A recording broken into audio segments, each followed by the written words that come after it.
Man, I can't believe it's almost 2022. How's it going, everyone? This is Kevin. Today I want to bring along with me to talk about my favorite camera gear going into 2022. So let's jump right into it.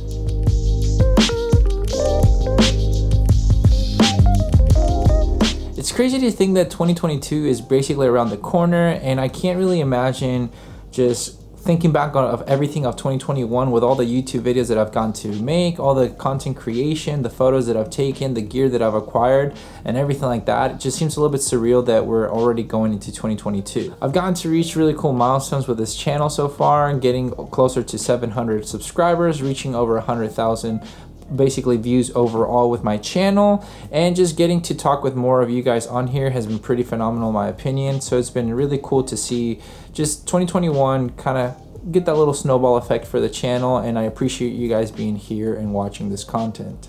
But with that said, I want to talk about the favorite gear that I have going now into 2022 that I've acquired and that I've kept around since basically I've acquired it, I guess, for the last couple of years. So I want to kind of run down a little bit of what that is for me, and hopefully it'll help you out, to find your new favorite gear going into 2022 and, get some good photos and videos creating with all the gear that I'm gonna tell you. So hopefully it'll help out. First things will be the obvious, the cameras and the camera bodies basically that I've acquired going into 2021 at the end of it, and going into 2022 when it came down to my upgrades. I had my Sony A7 III that I've had since about 2019, and my Sony A7R III as well, which now I have upgraded to the Sony A7S III and the A7 IV.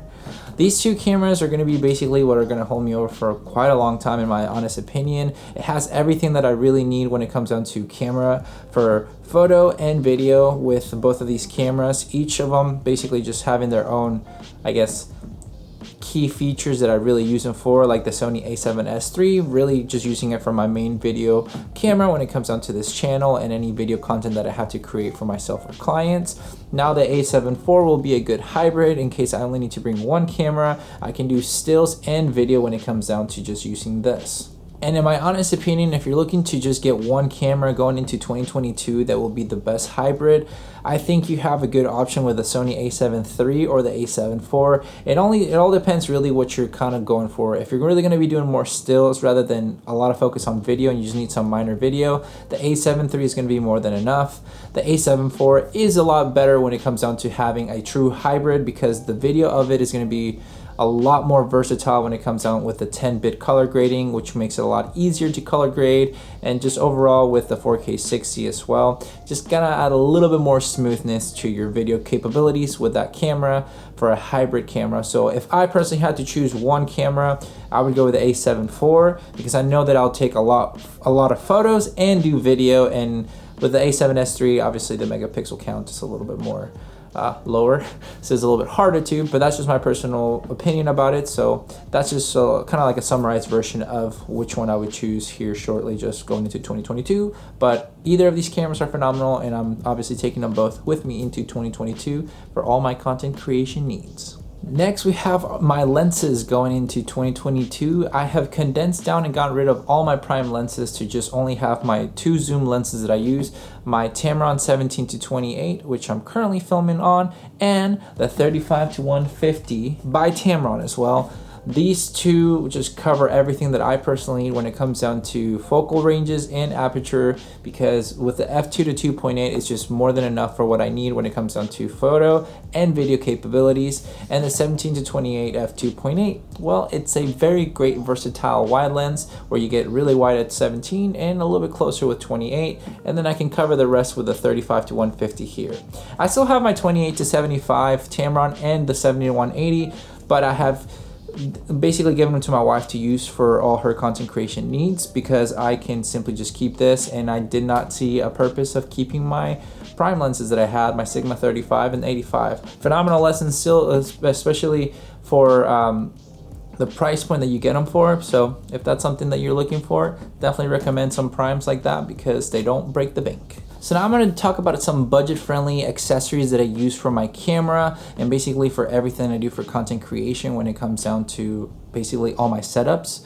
So these are the followings that I personally use on the daily, basically when I create. So I have the Moment variable ND filter, as well as these other filters that I have. I have the Cinebloom. I have another ND filter that's just kind of like a cheaper version.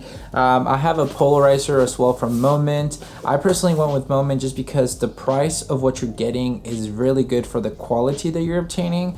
So that's my personal preference when it comes down to it, because I know a lot of people tend to go with Polar Pro, which are phenomenal from what I've heard, but the pricing of them, not the most exciting thing for me. So for a budget-friendly kind of ND filter that is really good, I've been using the Moment Cinebloom for the diffusion and the variable ND when it comes down to the filters, and their circular polarizer now as well, since I got it for the 82mm thread size for the 35-150. Another really good gear that I've been personally raving about recently a lot more, I guess, has been my MC light that I am currently lighting over here behind my computer. I kind of put it back there as a filler light just to add a different RGB light because it has the whole spectrum of everything. So, and I also used it whenever I went on our little kind of getaway trip that we had. I was able to light myself with just that, and you can do a lot more with it as well. So it's something that I think is very cool as a little light that's like under $100 to use, basically. So if you're needing just a little bit of an extra light, I think that's a phenomenal light because it has a magnet basically that you can kind of magnetize it anywhere that has metal. So it's something really beneficial if you're trying to light certain things in a scene for a very low budget friendly, you know, price. And as well, the one other thing that I use a lot is my Rode Video Micro microphone that I'm obviously filming with right now. It's one of the most phenomenal just microphones that I've personally owned. I've had cheaper ones at alternatives and they weren't that great. This one, for the size and the price, is really nice because it's like about $59, and I've used it ever since I basically got my A7 III. So that's something that I would recommend as well if you're looking for a budget-friendly microphone that doesn't require external batteries. It just plugs in and goes for it. That's something that I would recommend you looking into if you're looking for a nice microphone to get some more tasty sounds. Now when it comes down to my studio lighting, I've done a video already for my the Tamron 100X and the 200X that I recently got fairly recently towards the end of this year. Something that I think will be more beneficial for me now going into 2022 with my videos and everything that I want to create going into 2022. And I'm excited for them because they're really inexpensive, budget-friendly lights that you can get.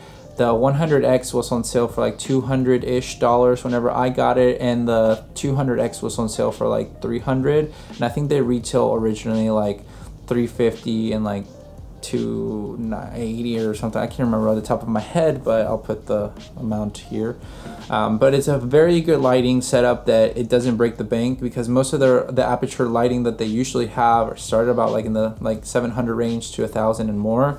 So these two setups with these lighting, even just having one of them, is more than enough for when it comes down to content creation. So going into 2022 are kind of my, I guess, favorite lightings that I'm going to be using even more, because it just makes the video aspect of these videos look a lot nicer.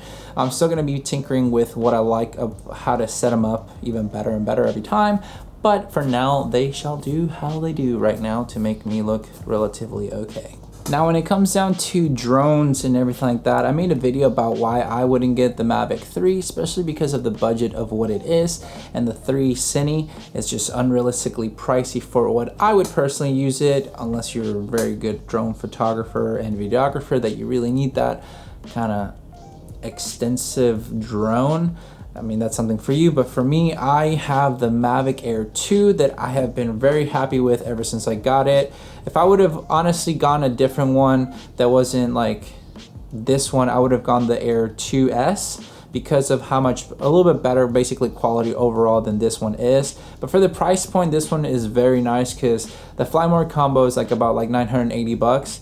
And the reason why I don't say the Mavic Mini 2, because it is a great, phenomenal, budget-friendly drone. The things that lack of it with the sensor size and everything of how small it is it's not ideal for everything that you would want to do. This one, and the size of it is not as horrible as it is with like the Mavic line, like the Pro line.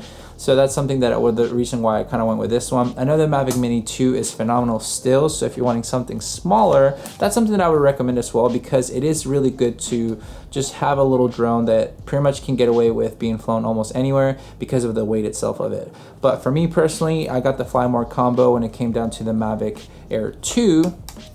And I've used it for all my drone needs ever since I've been showing drone footage in this channel, has been with this one and all the photos as well taking. So I'm very happy with this drone, and I couldn't recommend it more than enough. If I would get a new one overall, if I didn't have this one, I would probably go with the Air 2S because of the price point and what you're getting out of it. But either way, you can't miss with either of those two in my opinion. But as it goes for camera gear, that's basically all that I have for you guys when it comes down to my favorite pieces of gear that I'm excited to bring with me to 2022 that I've acquired either recently or I've had them for quite a while for now, and I've probably made videos about them before. So obviously if you've been long enough here in the channel, you've probably seen it, and if you're new, thank you for being here. I appreciate it if you are supporting the channel by watching these videos, subscribing and sharing and all that fun stuff, because I've enjoyed it myself, really pushing my limits personally to do these videos, to keep growing as a creator, and just basically enjoying my time creating with the gear that I really enjoy investing in for myself and for my client work and everything with my businesses as well. It's been pretty cool to see all the milestones that I've set myself up to reach slowly but surely. Not every one of them has been achieved, but it's been pretty cool. Eventually I'm hoping to reach to 1,000 subscribers and keep growing from there, so that I can keep making this even more into a full-time kind of job, because I just truly enjoy making these videos, whether they're super simple or elaborate sometimes. It's just something that keeps me going every week to just create and stay active mentally. So I appreciate you watching. I appreciate you helping me get to over 100,000 views overall on my channel, and thank you for everybody that's subscribed and liked videos and everything that you've done. And thank you for a phenomenal 2021. I'm excited to basically start 2022 with just the right step forward and keep hustling every single week, providing these 3 videos a week basically that I've been doing now. Thank you so much for everything like that. So it's really been fun. Hopefully this gear talk and everything helps you out when looking for new gear going into 2022. And if you have any questions about them and want to know more about them, you can check me out on my social medias. I always put them at the beginning, but here they are again. And or you can leave me a comment down below, and I'll be more than happy to have some conversations and help you guide of why I got certain gears, to see if it'll help you out as well in the long run. But with all that said and done, guys, thank you so much for watching this video. Make sure to like and subscribe. Share this video with a friend. I'll catch you guys in the next one. See ya.